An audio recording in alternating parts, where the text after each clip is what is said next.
The bad follow-up is, hey, John, just following up. Still ready to get started to use my things? Yeah, I'm joking there. I know you wouldn't say things, but I just want you to understand how bad that outreach is. Never ever say just following up. All right. Now, alternatively, you could say, hi, I'm Michelle Terpstra, Chief Revenue Officer, and this is another episode of Ask a CRO. If you are currently not a subscriber of Sunday Sales Delight, please make sure to like, comment, subscribe, and join our newsletter at sundaysalesdelight.com.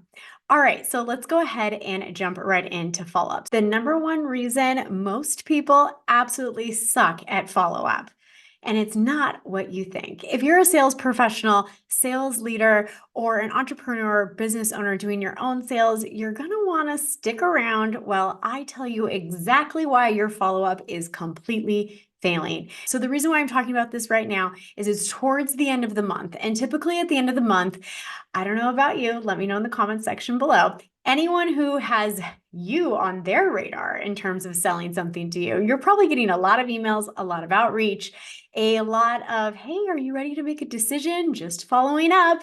All of these types of engagements. It's really, really common. If we think about it, we're all trying to hit our numbers, regardless if they're selling or you're being sold to. Like, you know exactly what I'm talking about right now.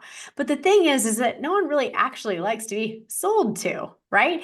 And they especially don't like to be told when to make the decision when it doesn't matter to them. And this is the key to follow up, my friends, okay? Now, the number one thing that makes this really difficult to do, this amazing tip that I'm going to tell you exactly what to do to get people to actually follow up, it all depends on the notes that you take, the conversations that you have before you do follow up. If you do not ask great questions, it is going to be incredibly difficult for you to do exactly what I'm going to ask you to do. So the number one thing when you are doing follow-up is that you have to have had an amazing conversation where you asked great questions during discovery. And one of the most important things to ask during discovery in your initial sales conversation is you need to know what date is important to them to start working with you and why. I'm going to give you an example. If you have a great sales conversation with someone and they say, yeah, can you follow up with me? I'm just making this date up on June 15th. Say, yeah, absolutely. June 15th sounds amazing to me. But out of curiosity, why June 15th? Do you see what I did? All right, so the reason why I ask this is sometimes people throw out arbitrary dates, but most of the time they're anchoring to something else that is going on in their life or their business that's going to impact their ability to make a decision and to invest with you. Okay, so everyone's going to answer it. Everyone always does, right? They might have to think for a second, but let's say hypothetically, that person says, June 15th works really good for me because I'm onboarding a new employee. So the next, 30, 45 days is going to be really a big time burden on me. And I don't want to start a new project until that person's onboarded. This is amazing intel, friends. This makes your follow-up way different. Let me give you an example, okay? Let's say you're rounding pretty close to June 15th, right? Here we go. This is what it could look like.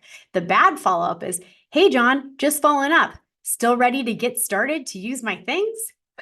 Yeah, I'm joking there. I know you wouldn't say things, but I just want you to understand how bad that outreach is. Never ever say just following up, all right?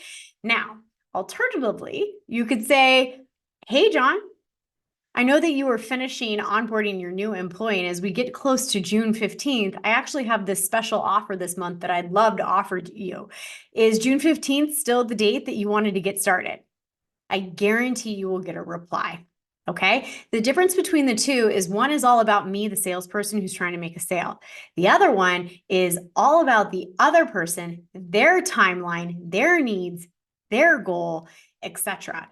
Even if I had in my original email say, hey, just following up, I have a special this month if you want it, that's still all about me. It's falling on deaf ears. It's not interesting to anyone receiving that type of phone, email, or text, okay?